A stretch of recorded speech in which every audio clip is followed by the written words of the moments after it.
राजस्थान में भी असेंबली इंतखाबात जो हैं वो चल रहे हैं। 25 तारीख को वोट डाले जाएंगे। इस वक्त हम जयपुर में हैं। यहाँ का जो मुस्लिम मुसाफिर खाना है जयपुर का, वहाँ पर हम मौजूद हैं। कई सारे लोग यहाँ ज़िम्मेदार मौजूद हैं, मर्द व ख़वातीन यहाँ पर हैं। अलग अलग लोगों के हम जो है व्यूज़ जानेंगे कि वो इंतखाबात को लेकर किस तरीके से उनके जहनों के अंदर इश्यूज़ चल रहे हैं, कौन कौन से मुद्दों को लेकर के वो वोट करेंगे और कौन सी डिमांड्स उनकी हैं जो वो पार्टियों से कर रहे हैं, अलग अलग पॉलिटिकल पार्टीज से। बताइए नईम साहब, इस वक्त जो है वो एक तरीके से सरगर्मियाँ तेज़ हो चुकी हैं इंतखाबात की, और हर 5 साल में ये मौका आता है सूबे की हुकूमत को चुनने का। तो इस वक्त क्या कुछ ख़ास है मतलब राजस्थान में, और ख़ास तौर से जयपुर के लोगों के लिए कौन से वो मुद्दे हैं जिनको जहन में रख करके आप जो है वो वोट डालने जाएंगे? देखिए, जिस तरह से हम लोगों के मजहबी त्यौहार आते हैं, चाहे ईद हो, दीपावली हो, इसी तरह से 5 साल में एक ये पर्व होता है और बड़ी खुशी होती है, ख़ास करके बच्चों में, ख़वातीन में और आम आवाम में कि हमारा एक फेस्टिवल आने वाला है। ये इलेक्शन जो है, लेकिन बदकिस्मती से इनको मजहबी शक्ल दे दी गई, जो हमारे लिए बहुत बुरी चीज़ है। मैं आपके चैनल के ज़रिए तमाम जितने भी हमारे सियासी रहनुमा हैं उनसे एक दरख्वास्त करूँगा कि इस फेस्टिवल को मजहबी ना करके और लोगों को उनको मर्ज़ी पे छोड़ देना चाहिए कि तुम जिसको मुनासिब समझो उसको वोट करो और एक अच्छी स्टेबल सरकार दो जो तरक्की ला सके, जो बेसिक जो चीज़ें हैं आवाम की, चाहे तालीम से मुतालिक हो, चाहे वो हेल्थ से मुतालिक हो, फाइनेंशियली मजबूत करने वाली हो और आपसी सौहार्द को बढ़ाने वाली हो। कि हमारे अजीम मुल्क हिंदुस्तान पूरी दुनिया में गंगा जमनी तहज़ीब के लिए जाना जाता है और माना जाता है। हमारी अल्लाह से यही दुआ है कि अल्लाह ताला इस जो बना हुआ है इसको, ये गंगा जमनी तहज़ीब ये बनी रहे और बहुत अमन व अमान के साथ में इलेक्शन हो, और जो भी हुकूमत आए और जो लोग आएँ वो इंसाफ करें और लोगों की ज़रूरियात को पूरा करें। यही एक ज़रूरत है जिसमें आपका मीडिया का भी एक बहुत बड़ा रोल है। आपसे भी यही दरख्वास्त है, जो हकीकत हो वो बयान करें, अच्छे लोगों को चुनें, अपनी मर्ज़ी से चुनें। मैं तो कहूँगा किसी पे घर के लोग भी दबिश ना दें या सलाह मशवरा ना दें, क्योंकि हिंदुस्तान के अंदर लिटरेसी बढ़ रही है, हर आदमी जानता है किसको चुनना है, किसको लाना है। अच्छे लोगों को चुनो, अच्छी सरकार लाओ और मुल्क की तरक्की के लिए काम करो, यही मैं कहना चाहूँगा। जी, आप बताइए शौकत साहब, जो जयपुर की आवाम है, जयपुर के जो लोग हैं, वो अभी उनके जहनों में किस तरह की जो है वो बातें चल रही हैं, कौन से इश्यूज़ हैं जो उनके जहनों पर हावी हैं, या लगता है आपको क्या वो अवेयरनेस आई है अपने मुद्दों को लेकर के, या अवेयर होना अभी भी बाकी है लोगों को? देखिए, इलेक्शन जिस तरह से हो रहे हैं, इलेक्शन होने चाहिए। इलेक्शन का सब आदमी इंतज़ार करता है, नई सरकार, अच्छी सरकार का सब इंतज़ार कर रहा है। लेकिन जिन नफ़रतों के दरमियान के अंदर पूरे मुल्क के अंदर बांट कर लोगों के, और ये इलेक्शन हो रहे हैं, नफ़रत फैलाकर हो रहे हैं और लोगों के अंदर धर्म की भावनाओं को ज़्यादा उत्तेजित करके माहौल बिगाड़ा जा रहा है। इससे मैं समझता हूँ हमारी अदालतें, हमारे और ज़हीन लोग, हमारा मीडिया, जो समझदार मीडिया है, कम से कम वो तो इस बात को कहे कि नफ़रत के बाज़ार को बंद करके कम से कम मोहब्बत और प्यार की बुनियाद पर वोटिंग होगी, अच्छी सरकार आएगी। ये दबाव बना रहे हैं, नफ़रत फैला रहे हैं, खूब अच्छी तरह से ऐसे ऐसे गंदे अल्फाज बोले जा रहे हैं कि पूरा हिंदुस्तान क्या बैनुल-अक़वामी सतह तक लोग इस बात को देख रहे हैं। मुल्क के अंदर इस तरह के नफ़रत फैलाकर, धर्म के नाम पर वोट मांगकर और एक दूसरी कौम को बुरी तरह से कहकर, अगर इस तरह से ही अगर इलेक्शन है तो इस इलेक्शन के लिए हम ये कहेंगे कि सरकार गौर करे, हमारी अदालत और न्यायालय इस बात पर गौर करें। क्या एक आदमी बाज़ार में खड़े होकर नफ़रत फैलाने की बात करेगा तो क्या उसे बख्शा जाएगा? आप अल्लाह लेना डंके की चोट इस तरह की नफ़रत फैलाने की बात कर रहे हैं, या इलेक्शन करके हुकूमत ला के अच्छी सरकार लाने की बात कर रहे हैं? बिल्कुल ठीक है। आप बताइए, आपको क्या लगता है कि ये जो इंतखाबात के अंदर अचानक से हिंदू मुस्लिम की बात आ जाती है, नफ़रत की बात होने लगती है, आपको लगता है कि जो यंगस्टर्स हैं और ख़ास तौर से ख़वातीन, उनके जहनों में क्या, मतलब जो उन पर क्या फ़र्क पड़ता है फिर जब इस तरह की नफ़रत की बातें होने लगती हैं? क्योंकि समाज के अंदर नफ़रत की तो कोई गुंजाइश नहीं है किसी भी सोसाइटी में, नफ़रत से तो नुकसान ही होता है। जब नफ़रत की बात पॉलिटिशियंस करते हैं, जो लीडर्स हैं वो करते हैं, जिनको आप अपना लीडर मानते हैं, तो फिर क्या फ़र्क पड़ता है जहनों के ऊपर? देखिए, एज अ फ़ीमेल मैं ये कहना चाहूँगी कि मैं ये मानती हूँ कि मुस्लिम जो वोटर्स हैं, स्पेशली मुस्लिम, मैं माइनॉरिटी में भी मुस्लिम की बात करूँगी, हमें मार्जिनलाइज क्यों किया जाता है? We are citizen of India. तो जो सारे फंडामेंटल राइट सिटीजन्स को मिलने चाहिए, right to education, right against exploitation, liberty, equality, religion, तो ये सारे राइट अगेंस्ट एक्सप्लॉइटेशन, ये सब हम चाहते हैं जैसे कि बाकी सबको मिले हुए हैं। जैसे कि आज हम देखते हैं कि रिलीजन पे हमारे बार बार वार होता है, क्यों हमारे ही रिलीजन पे हमेशा तहमतें लगाई जाती हैं और उस पर अटैक किया जाता है और हमारे शरीयत में घुसा जाता है। एजुकेशन से रिलेटेड भी अच्छे जो स्कूल्स हैं वहाँ पे मुस्लिम बच्चों को एंट्री नहीं मिली जाती, और जहाँ पे मैक्सिमम जो गवर्नमेंट स्कूल है जहाँ पे बच्चे हैं पढ़ रहे हैं, जो मुस्लिम बच्चे पढ़ रहे हैं, वहाँ पे रिलीजियस, क्योंकि ऐसा मना किया गया है कि कोई पर्टिकुलर रिलीजन के वो नहीं पढ़ना चाहिए, भजन कीर्तन नहीं होना चाहिए, मगर वहाँ पे भी ऐसा देखा गया है कि सुबह सुबह जो नॉन मुस्लिम्स के भजन है, कीर्तन है, गायत्री मंत्र, ये सब पढ़ा जाता है। फिर आगे ये देखा जाता है कि जो एक्सप्लॉइटेशन का जो राइट है उसमें नासिर जुनैद हैं और बहुत सारी ऐसे हो चुके हैं मुद्दे जहाँ पे अभी तक केस सॉल्व नहीं हुए हैं। तो ये सारी चीज़ जो फंडामेंटल राइट्स है, जो हमारा अधिकार है, सबसे पहले तो हमें वो चाहिए। दूसरी बात मैं ये कहना चाहूँगी कि हमें सबसे पहले सिक्योरिटी चाहिए, हमें प्रोटेक्शन चाहिए, क्योंकि एज अ मिनॉरिटी अगर हम प्रोटेक्टेड फील नहीं करेंगे तो हम वोट देने के लिए हम मतलब क्यों सोचें। और इस वक्त जो राजस्थान का माहौल है उसमें हम ये देख रहे हैं कि बहुत से है ना पार्टीज़ खड़ी हुई हैं, और मेन पार्टीज़ तो बीजेपी और कांग्रेस है, मगर अब वो जो मार्जिन तो होता था 5,000, 10,000, 20,000, 30,000 का, वो मार्जिन बहुत कम हो गया है, क्योंकि बहुत से है ना निर्दलीय खड़े हो गए। एक एक कॉन्स्टिट्यूंसी से ही बहुत सारे निर्दलीय खड़े हो गए। हमें पता है कि दूसरी पार्टी को फ़र्क नहीं पड़ रहा, क्योंकि वो हमें चाहता ही नहीं है, वो हमें इलेक्शन का में कैंडिडेट ही नहीं बना रहा है। मगर जो हमें एकता से जो काम लेना चाहिए ना इस वक्त, क्योंकि मार्जिन कम है, वो समझदारी दिखानी पड़ेगी और एक होके वोट देना पड़ेगा। थैंक। अच्छा, हमने देखा मैम कि बहुत सारे, जैसे इन्होंने जिक्र किया, अपने जो राइट्स हैं उनको मतलब जो मुस्लिम वोटर्स हैं उसको बहुत ज़्यादा उस पर ध्यान नहीं देता या उस पर जोर नहीं देता। उसकी यही कश्मकश रहती है कि वो नफ़रत के माहौल से कैसे निकले, इनसिक्योरिटी की भावना से वो कैसे निकले। और आपको लगता है कि ये एक बड़ा मसला है, और जो उसके आसपास के जो इश्यूज़ हैं गली मोहल्ले के, स्कूल, हॉस्पिटल, और उसका जो मतलब जो साफ़ सफाई होनी चाहिए गली मोहल्ले में, या जो रोड जो है वो जो टूटी पड़ी रहती है उसकी मरम्मत होनी चाहिए, उस पर ध्यान नहीं दे पाता वो। तो ये एक बड़ा मुद्दा ला करके छोड़ दिया जाता है, उसके ऊपर थोप दिया जाता है, और वो नफ़रत का होता है। इसके लिए सबसे पहले तो ये बात जिम्मेदार है कि लोग है ना, कई दफ़ा जो उस एरिया का आदमी है, जो वहाँ की समस्याएं जानता है, जिसको पता है सड़कें नहीं बन रही, नालियाँ नहीं बन रही, यहाँ अस्पताल नहीं है, स्कूल नहीं है, सारी समस्याओं को जो पहचानने वाला उसको तो खड़ा नहीं करते, कोई बाहर का कैंडिडेट ला के खड़ा कर देते। और फिर क्या होता है कि एक साथ कई कैंडिडेट खड़े हो जाते हैं, इस तरह वो वोट कट जाते हैं। और जो अच्छा आदमी होता है, पढ़ा लिखा आदमी होता है, जिसे वोट देना चाहिए, जिसको सबसे ज़्यादा तो क्या है, आजकल लोग जो पढ़े लिखे नहीं होते या इस जगह के एरिया हैं, वहाँ लालच में भी लोग आ जाते हैं कि ये हमें ये दे रहा है, और यह स्कूल में आके इसने बच्चों को दूध पिला दिया, इसने हमें वो दे दिया, मतलब क्या कहते हैं, पैसे दे दिए, कुछ दे दिया, तो इसके ऊपर कोई मुर्गी दे रहा है, कोई शराब की बोतलें दे रहा है। कच्ची बस्तियों और गरीब जगहों में ये होता है कि उस बेस पे भी वो लोग वोट दे देते हैं, ना समझी में भी दे देते हैं। उनको ये सोचना चाहिए कि हमें उसको चुनना है जो वाकई में लायक है, जो वाकई में काम करवा सकता है, जो हमारे एरिए का है, जो हमारी समस्याएं जानता है। दूसरी जगह का लाके जो थोप देते हैं मतलब कैंडिडेट, जिसको कुछ पता नहीं होता कि इस एरिया की क्या समस्या है, तो वो क्या वहाँ का मतलब वो करेगा, सुलझाएगा, वहाँ की समस्याओं कैसे दूर करेगा। तो एक अच्छा होना चाहिए, पढ़ा लिखा होना चाहिए, उस एरिया का होना चाहिए, जागरूक होना चाहिए। और उसके लिए जागरूक जो है वो वोटर्स को भी होना पड़ेगा। आपको क्या लगता है, ये जो असेंबली इंतखाबात चल रहे हैं, असेंबली इलेक्शन चल रहे हैं, कौन से मुद्दे वो हैं जो आपके जहन में आए होंगे कि भाई एज ए वोटर, कि जब मैं वोट डालने जाऊंगी तो मेरे जहन में कैंडिडेट को लेकर के या पॉलिटिकल पार्टी को लेकर के ये बातें वो होती हैं उस वक्त? आपको लगता है कौन सी वो इश्यूज़ हैं जो जहन में रहने चाहिए?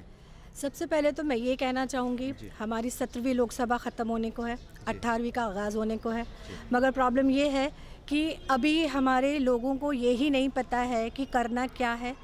बीजेपी ने एक भी मुस्लिम कैंडिडेट नहीं उतारा है। तो सबसे पहले तो हम अगर किसी को भी अपनी प्रॉब्लम बताना चाहेंगे तो सबसे पहले हम क्या तलाशते हैं कि वो हमारा जान पहचान का होना चाहिए, हमारे माशरे का होना चाहिए, हमारी फीलिंग्स को, हमारी प्रॉब्लम्स को, वो जड़ को वो समझने की कोशिश तो करे। जब हमारे जो कैंडिडेट टोटली हमें जानता ही नहीं है, वो नेग्लेक्ट कर रहा है हमको, तो हम कैसे उसके ऊपर डिपेंडेंट हो सकते हैं कि ये हमारी प्रॉब्लम को सॉल्व कर लेगा। तो सबसे पहली प्रॉब्लम तो ये है कि जैसे इन्होंने कहा कि आसपास के लोगों को एजुकेशन देनी चाहिए। सबसे पहले तो वो एजुकेशन पहुंचेगी कैसे? उसके लिए जो ज़िम्मेदार लोग हैं उनको अवेयरनेस कैंपेन चलानी चाहिए, ताकि उन लोगों तक एक बात पहुंचे कि कौन सी चीज़ उनके लिए सही है, कौन सा कैंडिडेट सही है। एक आम आदमी को, बीइंग अ फीमेल, हमको सबसे बेसिक चीज़ क्या चाहिए? हमारी किचन सस्ती होनी चाहिए, हमारे बच्चों की एजुकेशन अच्छी होनी चाहिए, अनफेयर नहीं होना चाहिए, जैसे ज़रूरत पड़ने पर इलाज सही होना चाहिए। एग्जैक्टली, और मेडिकल फैसिलिटी अच्छी होनी चाहिए। तो आज के तारीख में सबसे पहली ज़रूरत तो यही है कि हमारा जो बेसिक एमिनिटीज़ है वो हमें सही उसमें मिलना चाहिए। मतलब इतना अनफेयर नहीं चला जाए कि किचन का बजट, घर का बजट इतना बिगड़ जाए कि हम ये सोचने पे मजबूर हो जाएं कि हमने कौन सी गवर्नमेंट को चुना और कैसे चुना, सबसे इम्पॉर्टेंट। क्योंकि जो कैंडिडेट हमारे बस का ही नहीं है, जो हमारी चीज़ें ही नहीं समझ रहा है, उसको चुनने ना चुनने का ऑप्शन ही नहीं है हमारे पास, क्योंकि हमारे पास दो है, इनमें से या तो इसे चुनो या उसे चुनो। तो जो कैंडिडेट हमारी प्रॉब्लम समझने वाला हो, लोकलाइट हो, प्लस हम तक वो अपने अवेयरनेस भी पहुंचाए कि वो हमें क्या फैसिलिटीज़ दे सकता है, ये सब चीज़ें मेरे ख्याल से बहुत ज़रूरी है। ट्रांसपेरेंसी बहुत ज़रूरी है। आप बताइए, क्या आप जो है वो वोट डालने की आपको परमिशन मिल जाएगी? क्या 18 साल के हो गए हैं या नहीं? हाँ, मिल ही जाएगी, क्योंकि 18 साल का तो होने वाला हूँ 1 महीने में। अच्छा, वैसे ठीक तो है। 1 महीने के बाद अगर 1 महीना पहले होते तो शायद आपको वोट, फिर भी आप जब अगली बार जाएंगे 24 में, तो आपको जो है वोट डालना है, तो क्या कुछ चलता है जब आप अभी वोट नहीं डाल सकते, मगर फिर भी कुछ बातें तो जहन में चलती होंगी सोशल मीडिया के ज़रिए, टीवी के ज़रिए? क्या कुछ बातें जो हैं वो आप तक पहुंचती हैं? कौन से इश्यूज़ पहुंचते हैं? बिल्कुल बहुत इश्यूज़ हैं, इंपॉर्टेंट इश्यूज़ जो पहुँचते हैं। जैसे हमारी जो सरकार है, जो हम इलेक्शंस में अगले 5 सालों के लिए चुनने वाले हैं, उन्हें हमारे लिए मोस्ट इम्पॉर्टेंटली डेवलपमेंट के लिए काम करना चाहिए। जैसे फॉर एग्जांपल क्लीनलीनेस हो गई, हमारी सोसाइटी की क्लीनलीनेस, हमारे एजुकेशनल डेवलपमेंट, हमारे ओवरऑल डेवलपमेंट, कि हम डिस्क्रिमिनेशन किसी स्पेसिफिक कम्युनिटी को ना हो, सबको इक्वल ट्रीटमेंट दिया जाए, सबको किसी को भी डिस्क्रिमिनेशन फेस ना करने दिया जाए, सबको इक्वालिटी से ट्रीट किया जाए, हमारी सड़कें साफ़ हो, हमारे मतलब पूरे घर बार अच्छे से हों, जो वेस्ट का डिस्पोजल हो वो अच्छे से हो, और एजुकेशन में किसी को भेदभाव ना हो। वही चीज़ें, मेन डेवलपमेंट हमारा एम होना चाहिए। ठीक है। कि कैसे? अच्छा, ये बताइए, आप चूँकि आपका ताल्लुक थोड़ा बहुत बीजेपी से भी रहा है, ये बताइए कि ये एक बड़ी शिकायत है, हमने कई लोगों से बात की यहाँ राजस्थान में, वो ये कह रहे हैं कि बीजेपी ने मुस्लिम कैंडिडेट को वो टिकट ही नहीं दिया, मुस्लिम कैंडिडेट ही नहीं उतारा। तो मतलब कोई एक पार्टी किसी एक कम्युनिटी के लिए अपने दरवाजे कैसे बंद कर सकती है? यही बात कम्युनिटी के ऊपर भी लागू होती है। बहुत सारे लोग कह चुके हैं इस बात को। कहीं जब आप मतलब किसी ऐसे मुल्क में जी रहे हैं जो जमहूरी मुल्क है या जमहूरी निज़ाम में, चाहे पार्टी हो या कोई कम्युनिटी हो, एक दूसरे के लिए दरवाजे बंद नहीं कर सकती, मगर इस बार आपकी पार्टी ने ऐसा कर दिया। देखिए, पार्टियां चुनाव लड़ती है हार जीत के इशूज़ में, क्योंकि उनको नंबर्स चाहिए होते हैं। कुछ कभी कभी समस्याएं ऐसी आ जाती। पिछली बार 4 टिकट दिए, 1 टिकट दिया था, उससे पहले 4 भी दिए थे, 4 रहे हैं, हमेशा मंत्री भी रहे हैं। अब उनको लगता होगा कि पार्टी का अंदरूनी सर्वे जो था उसके अंदर नहीं जीत रहे होंगे, तो हो सकता है उन्होंने तुष्टिकरण की राजनीति हावी रही उसके ऊपर कि भाई आप पोलराइज तो ऑटोमेटिकली होंगे। भाई आप कहते हैं कि पोलराइज कर रहे हैं, तो तुष्टिकरण की वजह से पोलराइजेशन होता है। पार्टी आरोप भी लगाती है, पार्टी के ऊपर ही आरोप लगता है कि आप कम्युनलाइज हो रहे हैं। तो कम्युनलाइज कब होता है आदमी? जब आप तुष्टिकरण का आरोप लगा रहे हैं, जब आप तुष्टिकरण कर रहे हैं, उसकी वजह से ऑटोमेटिकली दूसरी कम्युनिटी में ये फ़र्क आ जाता है। तो ये बैलेंस बनाने के लिए भी सामाजिक चेतना की ज़रूरत है, जो मुसलमानी मेरे ख्याल से मुस्लिम संगठनों में कम है। सामाजिक चेतना आप बताइए कितनी है? यानी अवेयरनेस के प्रोग्राम जो है वो कम चलते हैं, आप कहते हैं? तो बिल्कुल भी नहीं है। आप मुझे बताएं, अगर किसी भी समाज में तहजीब मतलब उसका ताल्लुक होता है इल्म से, और पढ़ाई लिखाई अलग चीज़ होती है। वो आपको मदरसे या स्कूल में मिलेगी, इल्म मिलता है आपकी सभ्यता से, आपकी तहजीब से, अब आप इन दोनों कल्चर से। ठीक है। तो इल्म बहुत ज़रूरी है। अगर आपका इल्म ही आ गया ना, तो आप ऑटोमेटिकली पढ़ाई की तरफ डाइवर्ट हो जाओगे। शऊर अगर आपके अंदर शऊर आ गया तो। अच्छा, ये बताइए आरको साहब, हम एक लंबे वक्त से देख रहे हैं आप लोग जद्दोजहद करते हैं, एक मतलब जो है तंजीम के ज़रिए आप काम करते हैं, इंडिविजुअली भी काम करते हैं, मगर अभी तक भी अलग अलग जगह लोग काम कर रहे हैं, अलग अलग तंजीमें काम कर रही हैं, मुस्लिम भी, मगर वो जो शऊर की बात होती है कि सियासी शऊर मुसलमानों के अंदर उस लेवल पर नहीं आया, और इंतखाबात के वक्त कुछ ऐसे मुद्दे छोड़ दिए जाते हैं कि मुसलमान उन्हीं के अंदर उलझ जाता है। तो वो शऊर पैदा क्यों नहीं हो रहा है? इतनी मेहनत के बावजूद भी क्या पैदा हो गया है, और अगर नहीं तो फिर क्यों नहीं हो रहा? मेरा ये मानना है कि मुसलमानों में तालीम की कमी है, और वो कमी हमें वो शऊर पैदा होने में देरी तो कर रही है। ऐसा नहीं है कि आया नहीं है, लेकिन जितना आना चाहिए उतना नहीं आया। इस मामले में मेरा ये कहना है। मैं इस इलेक्शन के मामले में मैं ऐसा मानता हूँ कि इलेक्शन जो है इस वक्त हमें मैसेज देना चाहिए कि क्या कल जब वोट डालेंगे उस वक्त क्या सोच के वो वोट डालें। तो सीधी सी बात है। सबसे पहले तो मैं अपील करूंगा पूरे समाज से, मुस्लिम समाज से, कि अपने वोट को बेकार ना करें। दो ही पार्टी हैं जो जीतने और हारने की पोजीशन में हैं। उनमें जो नफ़रत फैला रही है आप उन्हें वोट ना दें, और जो मोहब्बत बांट रही है उनको भी रोकने के लिए बहुत सारे निर्दलीय खड़े हो गए हैं, कुछ पार्टी के लोग खड़े हो गए हैं। उन्हें भी अपना वोट दे करके अपना वोट ख़राब ना करें, इसलिए कि वो ना जीतेंगे, हराने के लिए ज़रूर वो खड़े हैं, या अपने वफाद के लिए, अपने फ़ायदे के लिए कि उन्हें कुछ मिल जाए तो वो बैठ जाएं, इसलिए खड़े हुए हैं। तो पूरी कौम को ये समझ लेना चाहिए कि वो नहीं बैठेंगे, लेकिन हमें उसे वोट नहीं देना चाहिए। सिर्फ़ और सिर्फ उन्हीं को वोट देना चाहिए जो कैंडिडेट जीत रहे हैं, और उसमें भी उसको वोट देना चाहिए कि जो नफ़रत फैलाने का काम नहीं कर रहे हैं बल्कि मोहब्बत बांटने का काम कर रहे हैं। ऐसे लोगों को हमें चुनना चाहिए। और इस वक्त अगर हम चूक गए तो आने वाले 5 साल हमारे लिए बहुत मुश्किल हो जाएगी। मैं फिर ख़ास तौर से तमाम मुसलमानों से इस बात की अपील करूंगा कि अपने वोट को ख़राब ना करें। बहुत वोट ख़राब के लिए आपके पास बहुत सारे एग्जाम्पल्स कोट करेंगे लोग कि मुसलमानों का वोट एक जगह होना चाहिए, हमारी ताकत नज़र आनी चाहिए, मुसलमानों का यह होना चाहिए। आप किसी के बहकावे में ना आए, सिर्फ़ और सिर्फ ये तय करें कि हमें अपने पसंद का कैंडिडेट चुनना है, और वो चुनना है कि जो मोहब्बत की बात करता है, नफ़रत को दूर करता है। डॉक्टर परवेज़ साहब, ये बताइए आपको कि राजस्थान के जो मुसलमान हैं उनके कौन से वो 3-4 बड़े इश्यूज़ हैं जिनको जहन में रख करके उसको पॉलिटिकल पार्टीज़ को चुनना चाहिए और कैंडिडेट को ख़ास तौर से चुनना चाहिए? सबसे पहले तो एजुकेशन, जो बड़ा मसला है वो एजुकेशन का है। दूसरा मसला यहाँ पर जो है वो रोज़गार का है, क्योंकि असल में रोज़गार जब ही पनपता है जब गवर्नमेंट जो है तवज्जो देती है।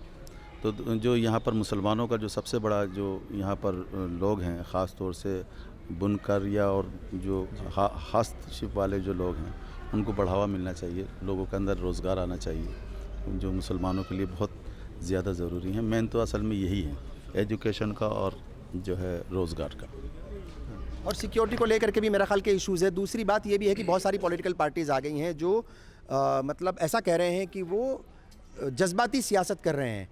तो जज्बाती सियासत में कोई भी ना उलझे, कोई भी वोटर ना उलझे, उसके लिए क्या कुछ करना चाहिए, क्या कदम उठाने चाहिए? चूँकि अभी भी वक्त है कि आप लोगों को समझाएंगे, लोगों के बीच जाएंगे तो शायद आपकी बात मानी जाए। असल में क्या है कि यहाँ जो है यूपी का और दिल्ली का और बिहार का जो सिस्टम है, जो वहाँ पर पॉलिटिकल जो सियासी शऊर हैं, वो असल में राजस्थान जो है इन सब चीज़ों से बचा हुआ है। ख़ास तौर से यहाँ पर हिंदू मुस्लिम वाला कार्ड नहीं चलेगा, बिल्कुल नहीं चलेगा, किसी भी अंदाज में नहीं चलेगा, क्योंकि यहाँ पर एक हिस्ट्री रही है। राजस्थान के अंदर का जो राजस्थान में जो मुसलमान हैं, और मुसलमान नहीं बल्कि सारी कौमें जो हैं एक दूसरे में समाई हुई हैं, एक दूसरे से मोहब्बत करते हैं, कारोबारी लिहाज से भी, एजुकेशन के लिहाज से भी, बहुत सारे और मामलात में लोग एक दूसरे के यहाँ आते हैं जाते हैं। बहुत से लोगों ने बहुत कोशिश करी और अभी भी इसके अंदर कोशिश कर रहे हैं। जैसे तिजारा में 2-3 उन्होंने अपने, उनको ये कहिए या तो वो अपने वर्कशॉप का एक हिस्सा जो है या उनके एजेंडे का जो एक हिस्सा है, तो उन्होंने आदित्यनाथ की जगह जो है वहाँ पर जो है तिजारा में कैंडिडेट खड़ा किया है कि यहाँ पर हवा महल में। लेकिन इन सब चीज़ों से कोई फ़र्क नहीं पड़ेगा। यहाँ पर जहनी तौर से मुस्लिम्स जो है, और मुस्लिम्स नहीं बल्कि सारी कौमें जो है वो असल में अच्छे जो कैंडिडेट हैं, क्योंकि यहाँ पर ये देखते हैं कि यहाँ पर जो विकास है, विकास का काम जहाँ हुआ है वो सब जो है उसकी तरफ ज़्यादा राग़िब होंगे। और उसके अंदर जो है कांग्रेस ने बहुत ज़बरदस्त काम किए हैं।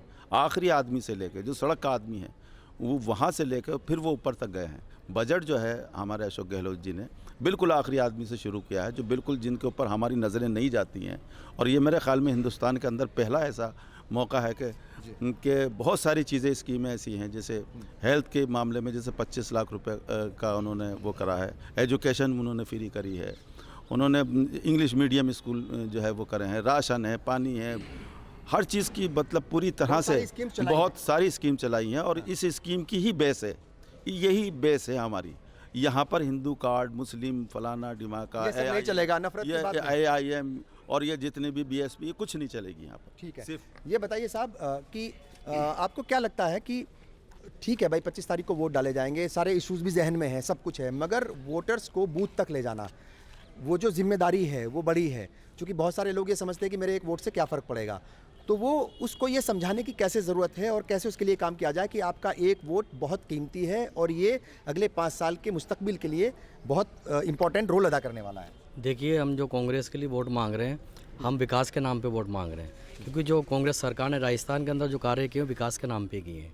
अभी मैंने एक इंटरव्यू देखा था दूसरी पार्टी का, अदर पार्टी का, उन्होंने कहा कि साहब ये लड़ाई जो है वो हमारी पार्टी से नहीं है या किसी उससे नहीं है, वो तो ये कह रहे थे लड़ाई तो हमारी सनातनी और खानों से लड़ाई है। अब ये ऐसी ओछी भाषाओं का उपयोग करते हैं, ऐसी अभद्र भाषा बोलते हैं, लेकिन हम जो कांग्रेस के कार्यकर्ता हैं, जो हम कांग्रेस के लोग हैं, हम सिर्फ विकास के नाम पे वोट मांगते हैं। और एक एक वोटर को हम जाके घर पे इसी बात के लिए वोट मांग रहे हैं कि जो कांग्रेस सरकार ने कार्य किए हैं वो एक कौम के लिए नहीं किए हैं, पूरी 36 कौमों के लिए जो कार्य किए हैं, उसके अंदर बुजुर्ग भी आ रहे हैं, महिलाएँ भी आ रहे हैं, बच्चे भी आ रहे हैं, अदर लोग भी आ रहे हैं, डॉक्टर्स भी आ रहे हैं, बाकी सबके लिए कार्य किए। तो हमारा एजेंडा सिर्फ विकास है साहब। ठीक है, ये बताइए कि ये जो बात है, इन्होंने कहा अभी एजेंडा तो विकास है, मगर एजेंडे से भटकाने की कोशिश की जाती है, तो वो जो आम वोटर्स हैं वो भटके नहीं, उसके लिए जो सिविल सोसाइटीज़ हैं, जो आप जैसे लोग जिम्मेदार हैं, वो कैसे अपने रोल को अदा करने वाले हैं?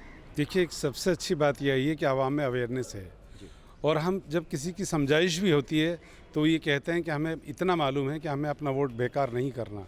तो इन अल्फाजों से आप अंदाज़ा लगा सकते हैं। मैं आपको अवेयरनेस की बात बताऊं, मेरी बहन थी जो गुजर गई, कैंसर की मरीज़ थी, और वोट वाले दिन जबकि उठ नहीं सकती थी बेड से, उसने हम लोगों से कहा कि नहीं, मुझे अपने वोट का हक अदा करना है, और वो वोट देकर आई। तो मैं समझता हूँ बहुत बड़ी अवेयरनेस है, आज आवाम में भी है, और बहुत बच्चे उत्साहित भी हैं, जिनका अभी आपके सामने एक जो वोटर, जो बच्चा आने वाले 1 महीने बाद में वो वोट देने लायक होता है, वो भी अवेयर है, वो 2024 की तैयारी कर रहा है कि मुझे वोट देना है। तो अवेयरनेस है, शऊर भी आया है लोगों में कि मेरा वोट बेकार नहीं जाए।